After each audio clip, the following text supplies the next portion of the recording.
Welcome back to the College Park Arena. We are still in the fourth and the last quarter. Again, this is WNBA on CBS. It's almost just like B10 on CBS. It's almost just like SEC on CBS like it used to be, but that is done. That area is gone. Three again. Tough on the defensive side of the basketball and dictated the pace of this game through their defense. Juana Bonner back on the floor. She's the only starter not in double figures for Connecticut. We mentioned they're the only team in the association with all 5 starters in double figures. And a foul on Tiffany Mitchell. And that'll send Dallas and Enrique back to the free throw line here.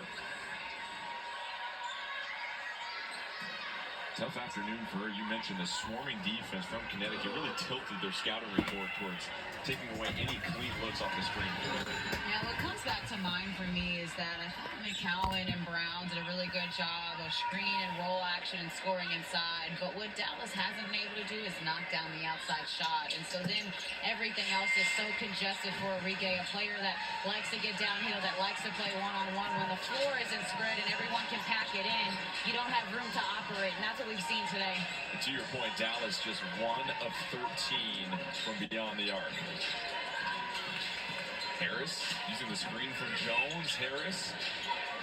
Dufall will try it from beyond the arc. That'll careen out of bounds. Possession Dallas.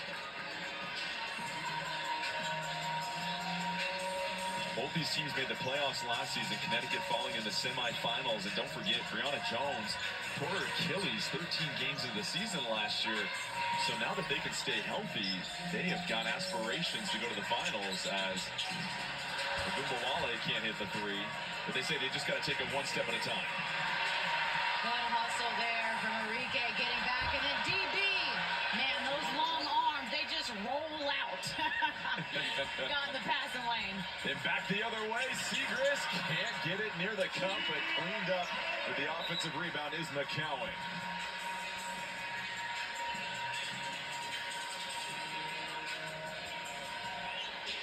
The versatility of Connecticut, that's what stands out to me. They have length, they have size, switchability on defense, different ball handlers that can bring it down the floor. It's hard to focus your entire defense on just one player as we have a foul against Dallas.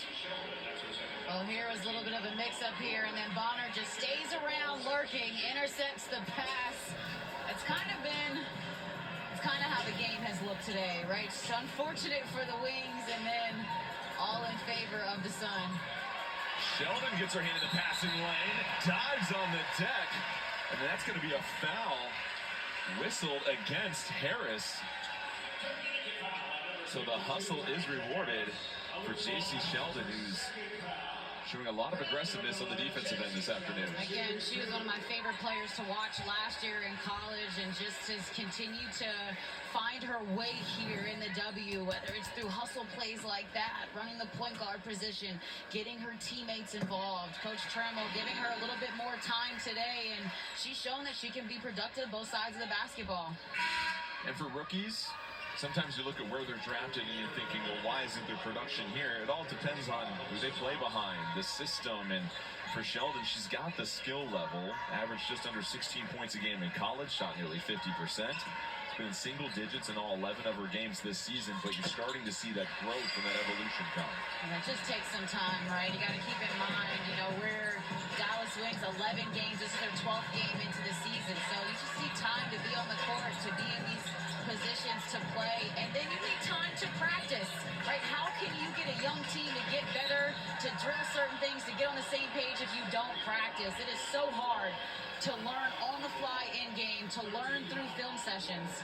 That is the 5th foul on Ogunbowale as Mitchell pump fakes and put it on the floor. And so now, at this point in the game, you're obviously going to leave her in.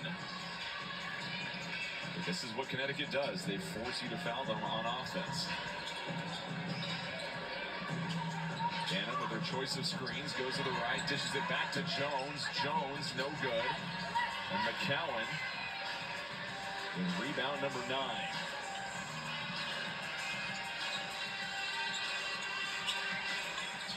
Gumbawale steps to the left, and there's just been a lid on the rim for her this afternoon. I mean, these are her go-to. Thomas, oh, the up and over, galloping to the goal.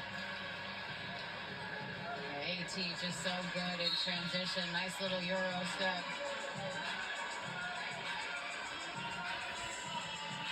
Officials will stop play here, and timeout Dallas with 6 minutes left in this game. 19-point lead for Connecticut. Connecticut in transition. AT step through and finish. Sun on the run here in Dallas. And we'll be right back after these words. It's a timeout.